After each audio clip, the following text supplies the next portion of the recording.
I am the Tofu Golem. Please enjoy the video. Start by confirming power. You need a PSU that exceeds the card's TDP.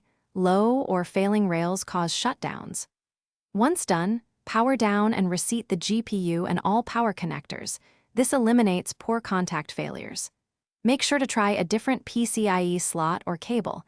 If the motherboard has integrated graphics, disable it to force discrete GPU use. These quick checks solve many immediate power and detection faults before deeper troubleshooting. Next, address software and thermal issues. Use the in-safe mode to remove old drivers, then install the latest GPU package. Driver conflicts often trigger cutouts.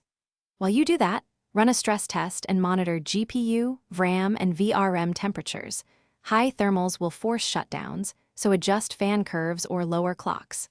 Once you confirm cooling, update the motherboard BIOS and chipset drivers, and reset any overclocks to default SO firmware, and drivers don't fight the hardware. For the final steps, isolate the fault, swap in a known good PSU, or install the GPU in another PC. This tells you if the card itself is failing. Also verify Windows Power Plan and PCIe Link State Power Management. Set them to maximum performance to avoid aggressive power gating.